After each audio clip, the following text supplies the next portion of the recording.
All right, hello and welcome to Bonus Action Dash. My name is Jaren. This is Friday night D&D game chat, and tonight I am talking about 10 things I'd like to see Wizards of the Coast change or go in a direction of or help us with the game. 10 changes I'd like to see going forward.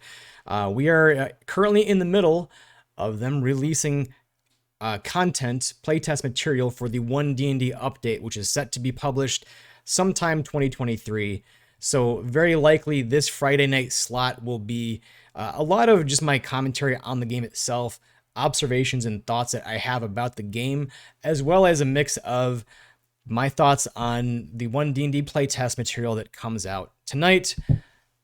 This idea sort of started as I was thinking about some of the things that we are told is coming down the pike with these updates. That being future updates to the Dungeon Master's Guide, updates to the Monster Manual, updates to how we build encounters and all that stuff. And I did a bit of a thought experiment and thought, well, if I was going to do it, what things would I want to see in a completely redesigned Dungeon Master's Guide or Monster Manual? Or what things have I been really thinking about when I'm trying to run these things, when I'm trying to run monsters, and I go, man, that's really annoying. I wish this. You know, so this list is 10 things in no particular order that I would like to see Wizards focus on or change or just keep in mind as future updates are released. So without further ado, in no particular order of importance, they're just off the top of the head thoughts that I jotted down when I was taking notes. Let's get into it. First one is wording clarification. Since 2014, I'm sure when the handbook came out in 2014, you know, it's when we didn't have a whole lot of additional material, we didn't have any additional material. There were no extra subclasses, no extra things. The handbook was very simple, and though it did have some ambiguous wording, because it was just the one content, we had a limited number of classes, a limited number of subclasses, a limited list of spells. It was probably fairly intuitive as to how we were to interpret those things. And as new stuff comes out, anybody that plays any game that has some sort of mechanic in it, in another part of my life, I played quite a bit of Hearthstone, and it's a collectible card game online, similar to Magic the Gathering. And when there's new things released, that's new opportunity for broken combinations of things, new opportunities for just brand new situations that we go, I'm not really sure how that applies here because that situation didn't exist until now. Now it does. How does this wording apply to this situation that's completely brand new, right? And so for instance, we have stuff like Moonbeam, which is a really good spell. There's a bunch of other spells and effects with this similar wording where it says, when a creature starts let me just grab the spell. When a creature enters the spell's area for the first time on a turn or starts its turn there, it takes damage.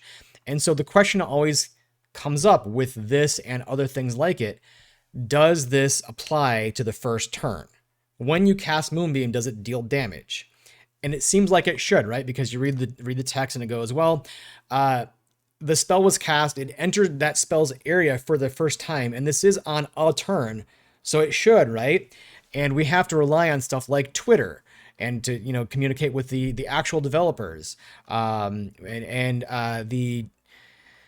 was another forum or places where they had blog posts. Maybe it was the actual Wizards of the Coast website itself, the D&D website, where they came and talked and said, like, no, Moonbeam, and as well as these other 6 different spells that have a very similar wording, don't deal damage. They are meant to be set it up now and then persistently deal damage later type of effect. So Moonbeam definitely needs to be updated in the future. There is another type of effect I'm playing in my my home game, of which I'm a player. We had a guest character come in, and he had this really, really cool and powerful effect. There was something like, once he enabled this effect, the enemy, whenever they took damage for the first time on a turn, more damage happened, or something like that. And I sort of had a disagreement. I thought it should have been interpreted like it's sort of a one-time effect, right? That isn't meant to scale with party size. Because really, like, what else in D&D scales with party size? Things scale with level for sure. But it seemed weird to me that something should be more powerful the more members are in your party. That was a weird way for things to scale. My dungeon master ruled it a different way, and I'm happy to, follow in whatever ruling they give. Totally fine. That's not the point. The point was it was a not so clear wording as to how that works. Another thing that's going to be needed to be updated. Additionally, I think Rogue's sneak attack is probably, that we saw in a recent playtest, we saw the wording change. People are calling it a nerf, but I think that's probably the way that it was supposed to work to begin with. In the beginning, 2014, there was not really ways for rogues to be put in situations where they got additional sneak attacks, right? And as more stuff comes out, there are more ways to make that happen that you probably don't anticipate. And now comes the question is, can rogues get multiple sneak attacks in one turn? And I think they changed the wording to probably align with the way that it was intended, is my guess. So that it's just like a one-time thing per round. On your turn, when you make an attack, you get to do something really cool and big and special. While I really am hoping that these other effects and spells are on their radar for future changes and clarification on the wording, I'm also encouraged by the fact that Rogue Sneak Attack is already right in their sights. So I'm thinking that they're probably aware of these other wordings that need changing, because we don't need to be going to Twitter and blog posts in the middle of our sessions to figure out how something is supposed to work, or waiting till after the session. Well, let me go look it up on Twitter and see what the thing is. Especially if you're a new DM, that's probably really frustrating when you think that it works some way and some other player at your table is suddenly questioning you. You're a brand new DM and you're sort of wondering, you're not really sure. These wordings should be very clear in whatever version of the handbook comes out in 2023. So next up, I'd like to see stronger monsters, because quite frankly, Wizards, I'm tired of fixing your monsters for you. I'm tired of, making monsters stronger in the middle of combat. We've seen with the 2 play tests already that have come out, characters are getting stronger. We've got a whole host of new content that's come out in the last since 2014. New subclasses, new character options, new quality of life upgrades, new things that they get to do. And then in the new play tests, we are seeing that, well, it seems like characters are going to have a harder time dying for starters. They're just stronger.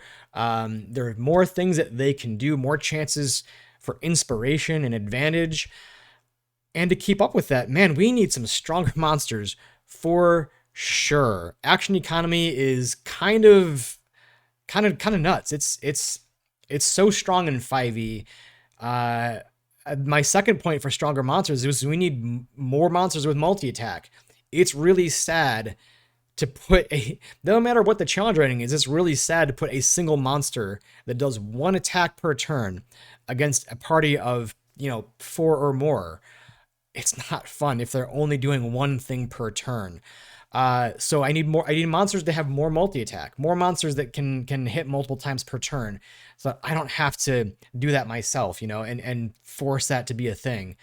If I'm running a caster, my God, I want fewer save or suck spells, right? Because as much as it's not fun as a player to whiff on an attack, it's not really the end of the world, because you've got, 3 or 4 other party members that are all going to get their attack and probably going to hit. If I'm running a caster, even if it's a high level caster, I have in my Sunday home game right now, I am running, they're likely going to face off against a caster in the next session. It was a very close fight last time, but he does have some really powerful spells that are save or suck, that are like, yeah, this one's really cool if the players fail and it actually hits. But as much as it sucks when a player doesn't hit, it really sucks when my monster does his thing, his one big cool thing, and everyone saves against it. That is so not fun. I need fewer spells that are that, and I don't like having to make that decision of, well, should I do the really cool thing that's thematic but is save or suck? And if everybody saves, which they likely will, because the spell save is 17 or whatever, or 16, and everyone's got ridiculous stats. Do I do that? Or do I just cast fireballs till the end of time? Because at least that's going to do damage. And that's super boring, but at least that's guaranteed damage, you know? I don't like that as a choice. I need fewer save or suck spells in casters. That would be a huge help. More special actions for monsters would be great. They don't need to be legendary actions, because I think legendary actions are reserved specially for like mini bosses and end bosses, big lair bosses that get to do cool shit. More special actions, right? One of my favorite things that I've gotten, favorite tips that I've gotten for running little mini bosses, or even like, you know, the leader of a goblin horde, for instance, was from Matt Colville's channel, talking about action-oriented monsters, villain actions, you know, things that they can do on their turn that give the fight sort of a narrative, a start, a middle, and an end. Things that, you know, a single enemy can do to maybe like con reinforcements or move their allies around the terrain, that aren't necessarily doing more damage, but they add interesting layers to the encounter. Different things that, you know, are maybe not damage, but maybe they're just ways that make the encounter more interesting and thematic. And you don't have to call them legendary actions. They can just be special moves that they get to do. You know, so take a nod from that. That was a great tool that I got from watching Matt Colville's channel. Another fantastic resource is it started off as a blog, which is now developed into 2 books that you can purchase, is a series called The Monsters Know What They're Doing. I'll put a link, if this is on YouTube, I'll put a link down in the description. The blog is themonstersknow.com. You can read all up on this stuff, and you can support this creator by going and buying the stuff. There's links on the site to where you can buy it. You can probably just get it on Amazon if you want, or you know, there's probably some other sites that you can directly order it from. Might be a little harder to find it in your local game store, but I have seen it in mine. I have seen at least one of them in mine, so I know that it's possible. But this is a fantastic resource because it really talks about running monsters that in an intelligent way that aren't simply bag of stats that, you know, swing a sword or cast a spell every turn. It treats them as intelligent creatures that maybe they do fight to the death, but maybe they fight to a certain point and then try to run away once they realize all hope is lost. Maybe they're a horde of goblins and they do fight to the death, but when they look around and realize that half of their friends are dead, it's time to get out of there. They're going to run and bolt. Maybe they're not aggressive, but they're going to defend their home aggressively as soon as you start attacking them.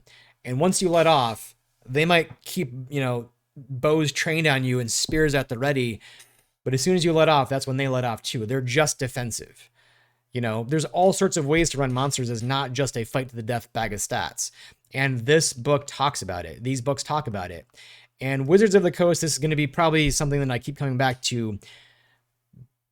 If I'm going to third-party sources for helping me to run your game, I think that's an opportunity for you to give us some content that you can make to help us run your game better. Or I don't know, maybe just hire this guy because he's really good and this is a really great series. And you can incorporate some of the ideas and then we can still give him money because he's a really good creator. So enough on that. I just need stronger monsters, Wizards, please. I'm going to kind of continue on this idea of talking about encounters with point number 3. That is, I need suggestions for scaling encounters, right? Not just, oh, they deal more damage. I'm constantly turning the dials of combat to adjust up or down, scale the encounter, make it more difficult, make it, you know, there's ways to tune it mid combat. But what I would like is, well, first of all, we need to do away with the challenge rating system because it's kind of useless. Based on past 1 D&D playtest material, we have seen that we are getting some new system for designing encounters. I don't know what it is. It's probably already finalized. But on the off chance that anybody from Wizards of the Coast sees this, here's how I would do it. So maybe this is a good idea. Maybe it's total garbage. But what I would do for encounters, in order to talk about scaling them up or down, is I would take a nod from the adventuring tiers that are listed in the Dungeon Master's Guide. Let's take a look and refresh ourselves, shall we? This is in chapter 1 of the Dungeon Master's Guide, it talks about tiers of play. At levels 1 through 4, this is just an estimate, but roughly at levels 1 to 4, you're solving local problems. You are tackling, goblins that invaded the cave, a bunch of kobolds that have taken over the gem mine. You're tackling the things that might be a little too powerful for like the local militia, but something that probably the town mayor or town speaker or the king doesn't really give a shit about. They're small problems. That might affect a local business, but they don't affect the whole town, so it's not really a big deal. Levels 5 to 10 is Heroes of the Realm. You're solving problems that affect like 1 or 2 cities. Things that definitely do pose a major threat. You're tackling some not ferocious stuff. You're confronting like giants, golems, entire factions. Maybe you're fighting mind flayers and whatnot. Basically, these are like more regional problems. 11 to 16 and even like 17 through 20 is your big problems that threaten civilization itself. You're probably fighting lower tier deities. At level 20, you're definitely fighting gods. I would take a nod from this. Instead of challenge rating, let's put monsters into tiers, right? Because the monsters you fight in lower tiers are different than the ones at higher tiers. I don't really need challenge rating anymore. But what would be really cool is if we were given ideas for scaling monsters within each tier, right? For example, I don't need to know how to scale down Orcus for a level, party of level 1 adventurers, but to scale them within, levels 17 through 20 or even like 10 and up might be a good idea. Tell me how to scale goblins for a party of level 4, and how you scale them might be different for each tier, right? I might not add more damage to tier 1 monsters. I definitely am adding that if I'm trying to scale up something at higher tiers, for instance. Maybe at tier 1, I'm just adding more of them. I'm adding more goblins or whatever it is. And here's how I would do this also if you want to go a step further. If you look at this and go, well, there is 9 million different monsters that exist. There's no way in hell we're going to give you ideas for scaling each individual monster because that would be ridiculous. I think instead, you could recognize that monsters have similar fighting styles. For whatever number of monsters that exist in D&D 5e, we don't have that number of unique ways that they fight, right? Like we talked about before, some monsters are aggressive and are aiming to kill, and maybe they're on the hunt. Some monsters are horde monsters, and they're going to fight mostly to the death until they're outnumbered, and then they're going to run away. Some are just there to defend themselves. And you look at those different fighting styles and say like, maybe you put this on the monster tag itself and say, this is something that fights in a horde. If you want to scale it up, add more of them. This is something that fights to the death. Give them more damage. Just as an example, you can give fighting styles on each monster tag and talk about how you could scale it that way within those different adventuring tiers. And it's not to say that just because you're at a certain adventuring tier that you only face monsters of an appropriate level, because that's not how the world works. Sometimes it's really fun to like totally, walk all over something that's really not an appropriate challenge for your party level. Sometimes that's fun to do. So I'm not trying to imply that you only should face appropriately leveled monsters for your tier. But I am recognizing that challenge rating is useless. And also, no one uses experiences anymore. No one uses XP really anymore, Wizards. We don't really need to come up with a mathematical algorithm for calculating encounters based on XP and what the party's level is and trying to do all this crazy math, because there's so many factors mid-combat that change that and throw it all out of whack. So like that's kind of useless. But I think this is the way to go, is to put them into tiers and use stuff that we already have. This adventuring tier thing already exists. Let's use this and not challenge rating, which is really kind of meaningless in anything other than talking about challenge rating and encounters. It's a really self-contained, meaningless number. But adventuring tiers, I know what that means. Next on my list for things I'd like to see fixed is fixed layout of monster stat blocks. There's so many things in a monster stat block that is mostly useless. And I'll give some examples. Let's take a look at a Frost Giant Skeleton. I'll take a look at two things, a caster and a non-caster. Let's look at the non-caster, the Frost Giant Skeleton. Just because this is mostly simple and there's not a whole lot of additional reading to be done, but there is a lot to be said in just this. There's a lot that's kind of useless in here. Of course, the name, yes. I need to know that it's an undead. That's useful. Alignment, I don't care about. The fact that it's huge, I think we could, at least on monster information, monster stat blocks, do away with these size categories and give me like an estimate of like what that means. What's the range of how tall or how wide it could be. If we look at the player's handbook, it tells us that medium is like 5x5 cube. And all the way up to gigantic and on all this stuff. But if I'm a brand new dungeon master and I'm looking at these size classifications, I need to keep going back to the books. I might not have that memorized yet. And additionally, like not everything fits into a nice, 5x5 gridded cube. Some things are more, are longer. Like, there's a Remoraz isn't. Just because it's a large category or huge size category doesn't mean it's a 15 by 15 foot thing. It's probably more like it's long and it's got a bunch of arms and stuff. Similarly, like Frost Giant Skeleton. This thing isn't a cube. It's really tall. It probably only fits into like a 5x5 cube on a map tile if we're playing on a VTT or looking at a thing on a map. Maybe it does fit into something bigger, but it's certainly, like, look at the picture. It's definitely taller. So maybe this is a way to improve this. The big point here is, like, obviously I need armor class, hit points, speed. I don't need ability scores. This never comes up. What I need is saving throws. I don't need to know their bonuses. I need saving throws. And I need initiative bonus. I don't need challenge rating. Of course, I need this stuff. This is useful. I think this could probably go at the bottom. I'm talking about like the visual layout now.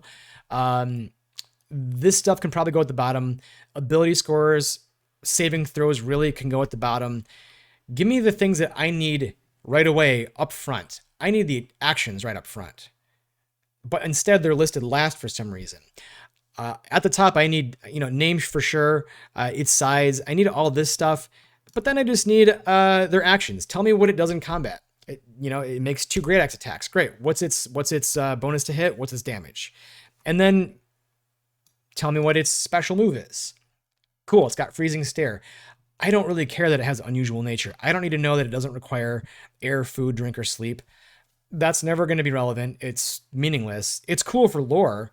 What I would really like to see with stat blocks is simple enough and visually legible and readable enough that in the time that it takes players to roll initiative or for me to roll on a random encounter table, I can at a glance look at this and have some idea of what's going to happen in combat.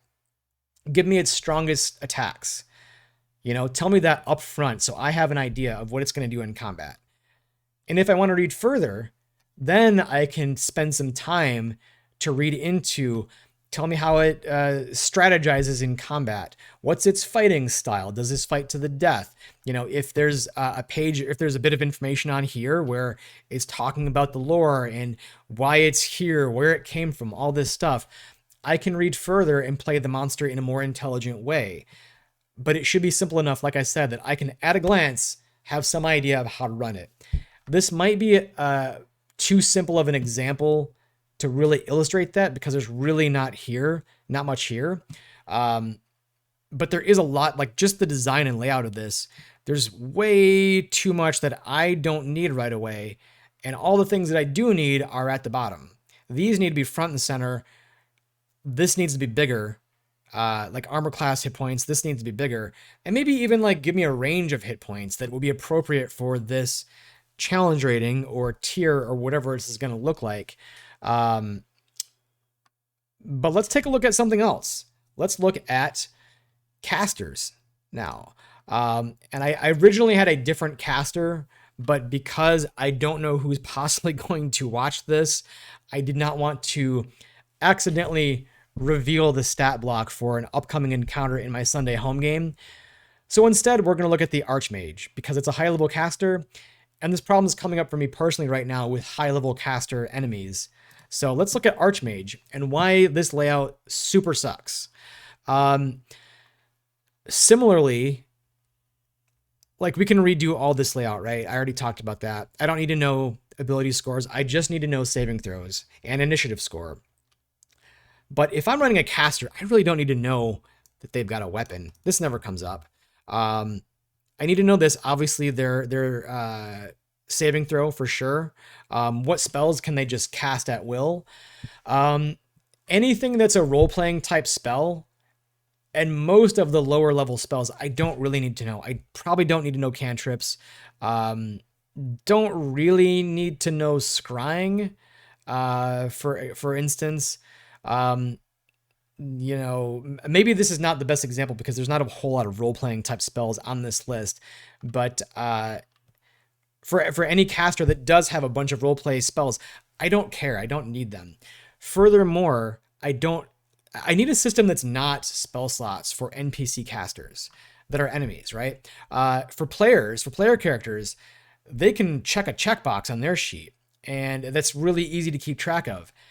And if I am going to be running a game, especially one online, and I'm looking at these stat blocks, I either need checklists built into the digital stat block, or we need to have a different system, because there's no way, unless I, put this into like a Google document, like a Google Sheets, and I'm keeping track of spell slots by hand, or paper and pencil, old school. This is way too hard to keep track of unless I do that. I'm not going to remember, by the time it comes time to cast, Cone of Cold, I go, well, wait, how many spell slots do I have at that level? I don't really remember. Shoot. Do I have enough to cast this? Do I need to upcast it? I need a system that's not this. This is way too much to keep track of. Just tell me. And furthermore, I don't really need to have the spell book either. I need a list of what the most powerful things they do in combat are. Tell me their strongest spells, the thing that's going to do the most damage in order. This is kind of what I do with my notes anyways, because this is a mess and I can't keep track of this. Give me a list of what they do in combat. And then if I wanted to, research further, you can talk about, hey, here's some combos of spells that you might want to think about. But this is kind of a mess. I need a different system. And kind of what we're talking about this as well. I guess I kind of have to wait to see what they're going to do with the wizard class in upcoming playtests, how they're going to handle wizard spellbooks. But if they're still continuing with that trend, then this point's meaningless. But if they're doing away with spellbooks and saying, all casters just know all spells and they can change prepared spells to whatever is in their list at the end of rests, then let's also do away with monster caster spellbooks. Because my God, is that such a pain. I don't need to know what spells they might prepare. And, having to keep track of, well, these are the spells that they have ready, but their spell book, I have to go find that somewhere because inevitably players are going to loot that monster and want to look through the spell book, of course, it might be a little more challenging to find that. But maybe we kind of move away from that spell book system as well. But this is just really kind of a mess. The layout of stat blocks is kind of useless. Not that it's useless, it's useful, but it's kind of a mess. Again, casters are probably more so, but we need to fix these layouts. That's the bottom line. Next on my points here is kind of moving away from specific monster stuff. I'd like to see a Dungeon Master's guide that focuses on how to run published adventures instead of, or not just, how to make homebrew settings, right? Maybe this was a carryover from past editions, and when it first came out, yeah, we only had one adventure, which was Hoard of the Dragon Queen, and they probably needed a Dungeon Master's guide that taught you how to build your own world because we didn't have any adventures yet. As we've had more come out, sure, each one of these adventures does give you some insight on how to run that adventure, but I think there's a lot to be said about generally how do you approach running an adventure from Wizards of the Coast.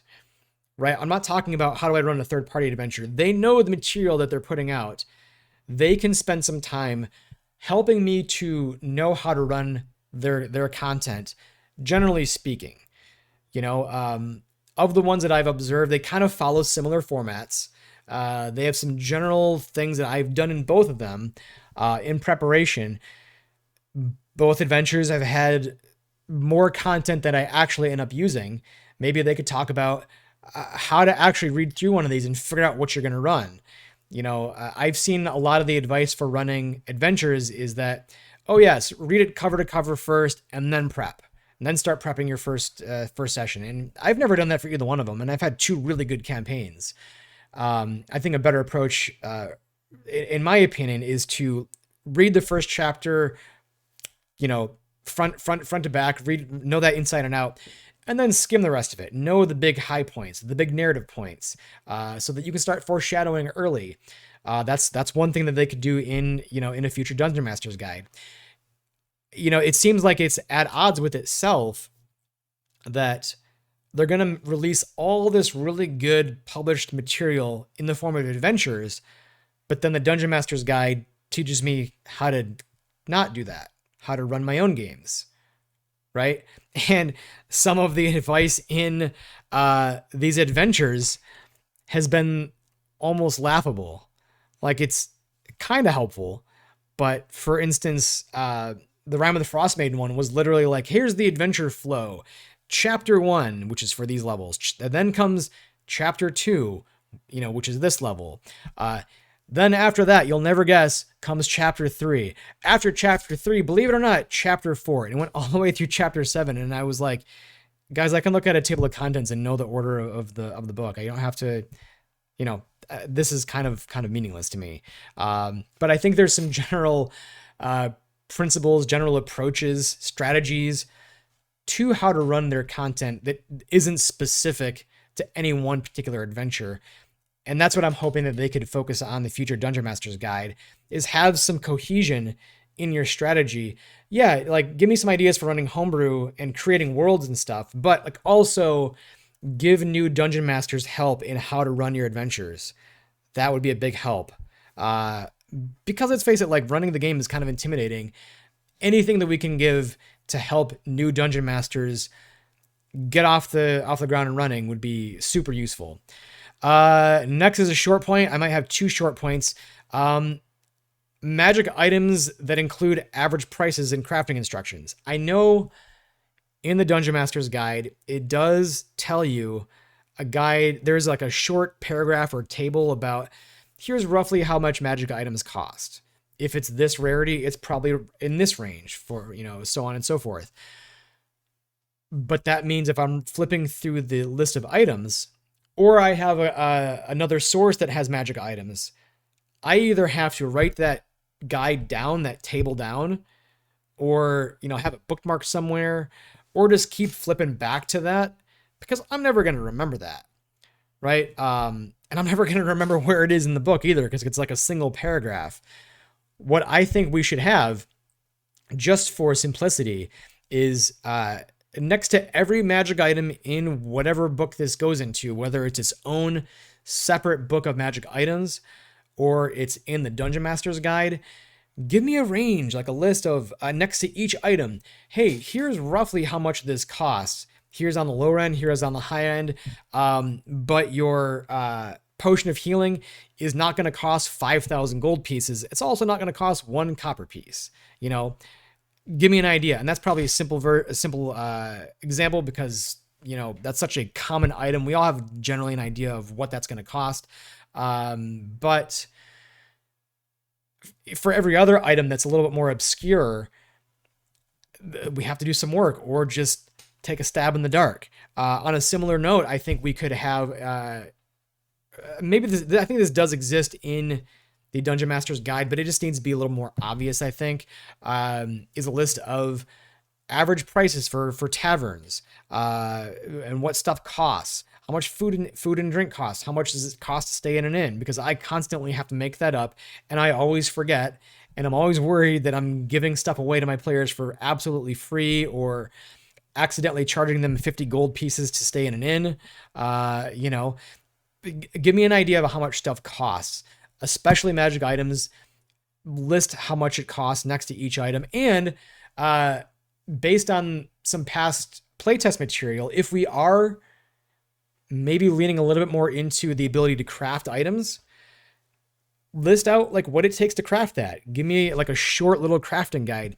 You need these materials. It's going to cost you this amount of time, this amount of gold, and you need to make sure that you find someone that specializes in X, or has the crafting feat, for example. Just something to not make me hunt all over the Dungeon Master's Guide. Second, in this small little grouping, it's point number 7. More magic items that aren't just +1 weapons, because that's the easy default. Give me more magic items. Magic items with cool, badass names. There's nothing like, like what's cooler, a +1 sword or a greatsword called Kingslayer? Like, I don't really care about a +1 greatsword. Sure, it's great mechanically, but I want to know, what's the story behind Kingslayer? Where did that come from? Like, why is it called that? There's a history behind Kingslayer. A +1 sword is just a +1 sword. So I guess give me cool names for items, but more magic items. I mostly use the Dungeon Master's Guide for that big section in the middle that's magic items and the magic item tables. But I need more. And I'm constantly buying third-party materials for more ideas of magic items. I don't need more powerful magic items. I need interesting, unique ones. Things that have cool effects. Things that are simple and not quite obvious as to how they're supposed to be used, but allow for a lot of creativity in how it could be used. The Immovable Rod is one of my favorite items because it's really simple in what it does. It does one thing and one thing really well. That's not damage.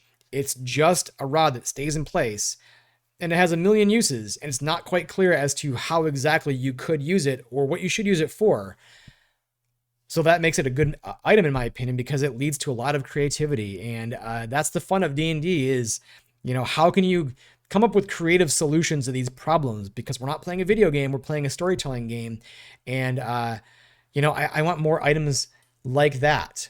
Again, this is a point I made earlier, but if I'm going to third-party content for ideas to put into my games, that's an opportunity, Wizards of the Coast. You could be getting this money. I'm giving it to third parties. I'm happy to give it to third-party companies. I'll give it to whoever makes good content. I'm just saying, I need more magic items that aren't just more +1 weapons. I like the Dungeon Master's Guide magic items list. I just want more of it. As good as Bags of Holding and the Jug of liquid, whatever it's called, Portable Hole. Those are all really cool items, but it's like saying your guilty pleasure song is Britney Spears' Toxic at this point. They're great, and obviously that's a good choice because it's a great song. But let's maybe move away from those being the easy defaults and try some other stuff that could be really good too. I'm just saying. There's an opportunity there. Down to the last 3 here.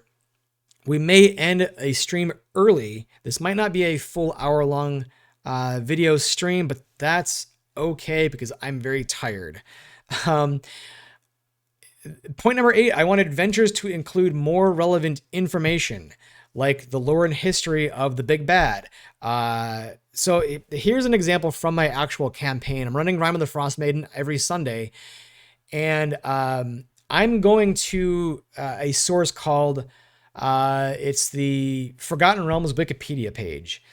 Fantastic resource if you're running published material or running anything in the Forgotten Realms, because there's just so much lore and established canon across not just D&D, but across books that have come out, across board games and video games that have come out to support this established history and lore of the world. That's really, and so for example, I looked up a lot of information about Oriel, the Frost Maiden, who is the BBG of Frost Maiden. I don't think that's really a spoiler. I think you just look at the cover and go, you know what? I think we're probably going to be fighting the Frost Maiden in a campaign called Rime of the Frost Maiden. I think that evil owl-looking thing with the horns is probably her, because that looks pretty badass. I don't think that's much of a spoiler. But I'm looking up a bunch of information on her, not just who she is. I know who she is. I know what she's up to, because the book tells me that. But I want to know, like, you know, why is she doing the things she's doing? What was she doing before this? What other deities is she adjacent to? What's her relationship to other deities? What are her other names that people call her? Are there other cults throughout the world that follow her, and why do people follow her? What's the symbology around the Frost Maiden? You know, I'm looking up other gods in this world that maybe aren't so directly involved in this campaign, but it's not a stretch to assume that they're going to be brought up, like the history of Mistral, goddess of magic. I want to know, like, where did she come from? What's her story? And that's not really included in the book, but it's, as I read, extremely relevant to a lot of the events of Frost Maiden.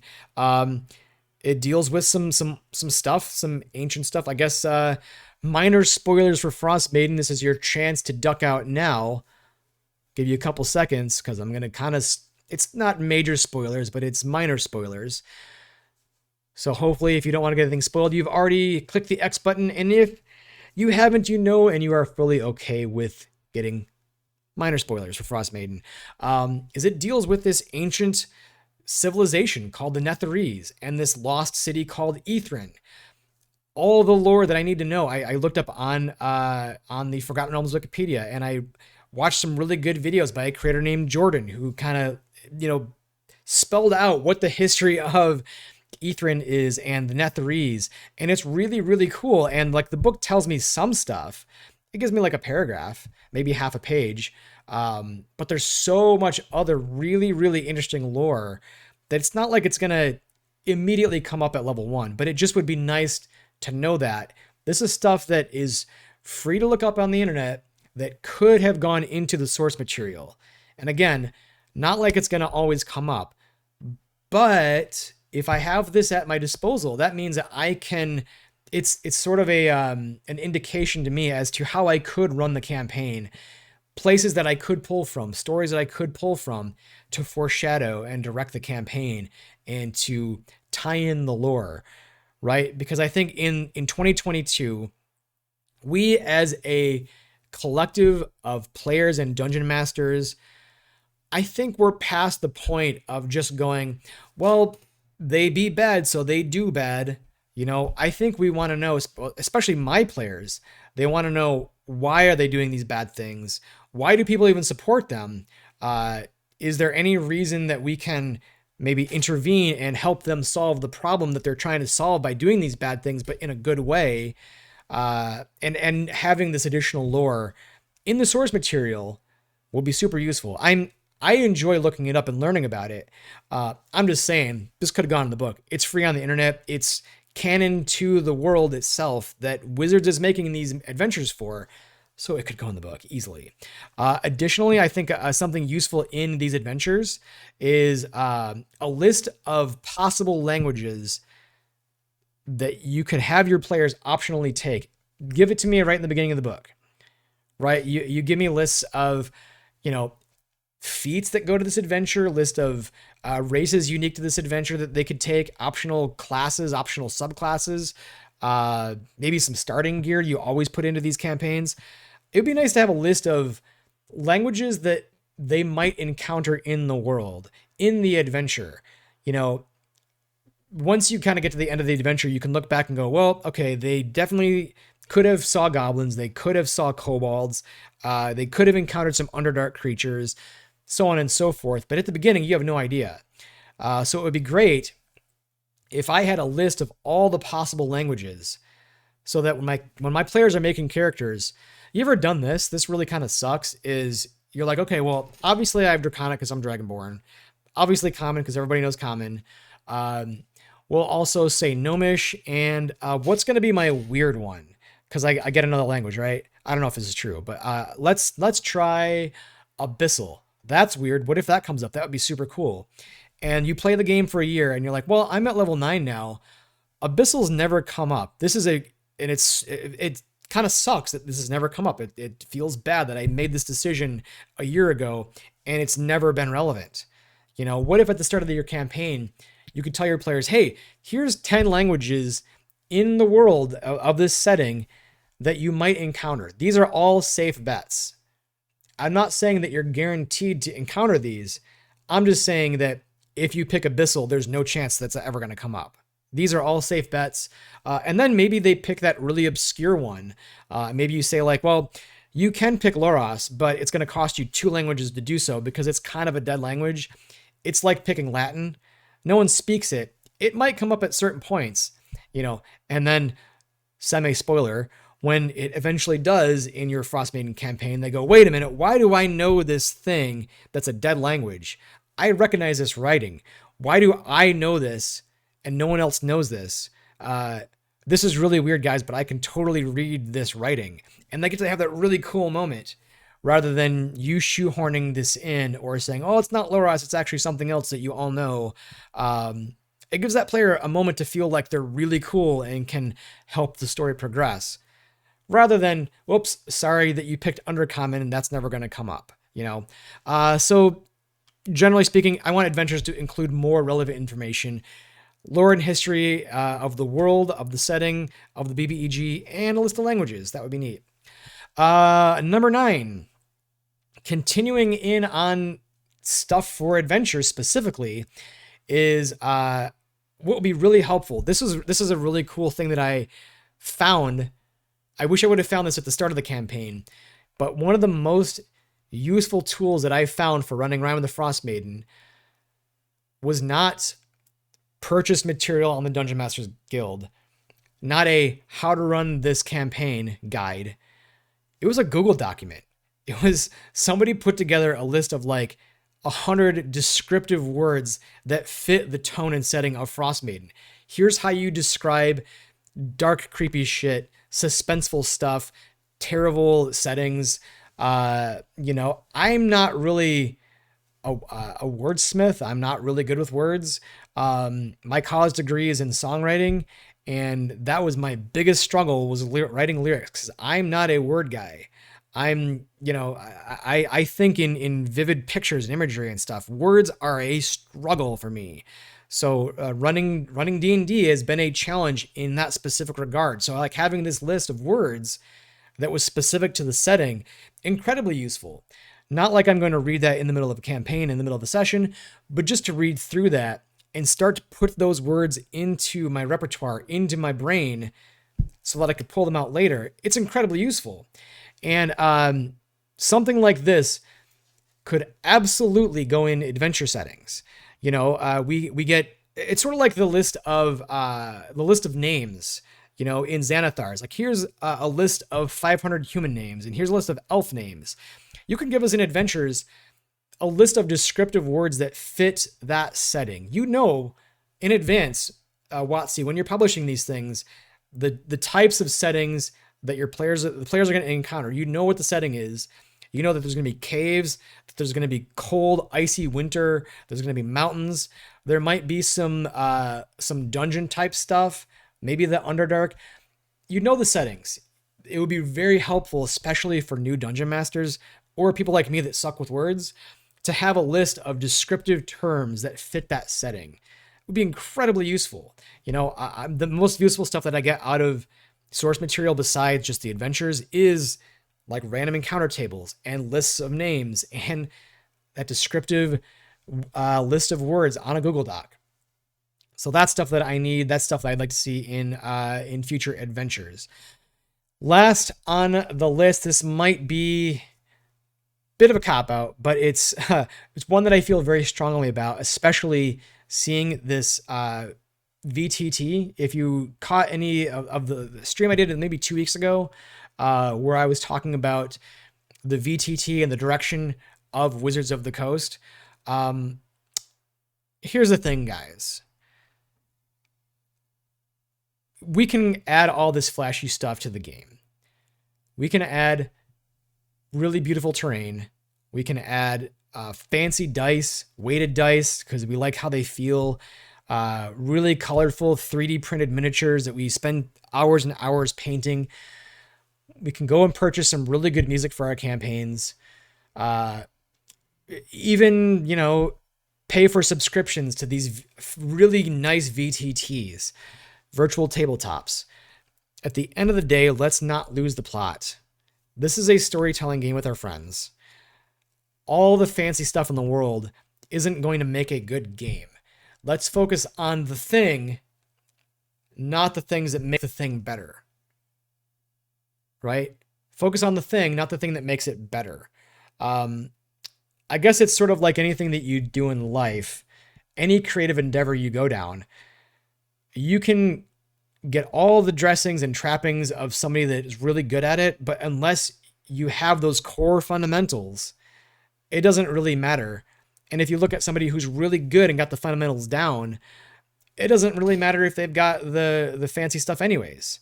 I've got, prior to COVID, I was a Lindy Hop swing dancer. And, sometimes I'd go to like weekend events and see people that were, and it's really fun to dress up too. And I'm not trying to shame people for dressing up in a certain style, but like, it doesn't really matter how fancy you dress or how in that style and that era that you dress. If you're not good at the dance, you're not good at the dance. It's not going to make you good. All the dice in the world, all the fancy VTTs, all the dice towers and miniatures and terrain, if we don't have the storytelling part down, that doesn't make a good game. And if you have a really good game, it doesn't matter if you've got fancy miniatures or not. Like, that stuff adds to the game, but unless we have the thing, all the extra stuff doesn't matter. And let's be careful not to lose the plot. We need everybody at the table. We need help for dungeon masters to not only like get into doing this awesome hobby. We need to see that it's not so big and scary, and that getting over that hurdle of taking your first steps to run D&D is not so hard after all. Give new dungeon masters more tools, more help to doing that. And we need to, show love to the players too. And remember that this is a collective, collaborative storytelling game, not a video game, not a game that's going to be made by all the fancy stuff, all the digital stuff. Unless we have this core element, it's meaningless. Furthermore, I think we all really love this game already. I love this game. I think the people that I play with really love the game. If you did nothing right now, Wizards, we would do a big part of your job for you because we love the game. And that is, we are going to try to bring new players into this, whether you want it or not, because we love the game. We stuck around this long. D&D's been out for 50 years, and I keep falling more in love with running D&D the more I do it. I'm going to try to get new players into it, whether you help me or not. We don't need that additional help. So like, I see it going in a certain direction that makes me a little uncomfortable. I see it going in a digital direction aimed at like targeting the younger audience and getting the next generation of D&D on board. Don't worry about that, guys. We're going to do that for you. We love the game. Focus on the story part of it. Give us good tools to make this a really good storytelling game, and we'll do all the other stuff for you. We will get new players into it for you. I promise you that. We love this game, and I'm going to try to get new people into it, because that's why I play this, is to share this with other people. So let's not lose the plot along the way. Do cool stuff, sure. Get miniatures, get cool music for your games, get terrain if you want to do that. Fancy VTTs, sure. But let's not forget what this is really all about. And that is telling stories with our friends, doing it together. The game doesn't exist out there. It exists in here and in here. And let's not forget that. So that's the last point. Maybe that's a bit of a cop-out, but I feel really passionately about that one specifically. So if you've made it to all 10, thank you for sticking around. Let me know down in chat or in comments what changes you would like to see going forward with Wizards of the Coast and in future playtests. And thanks for sticking around. I will be back on Sunday for D&D prep. Rhyme with Frostmaiden. We are running, we're in chapter 7, sort of in some endgame stuff and big stuff coming next session. Next Friday we'll be back, and I've got another really awesome topic that I'm excited to rant on about or talk on about for the next for another 60 minutes. So stay tuned for that. Every Fridays here, Fridays here 9 p.m. Central, Sundays 5 p.m. Central. Thanks for sticking around, and see you next time.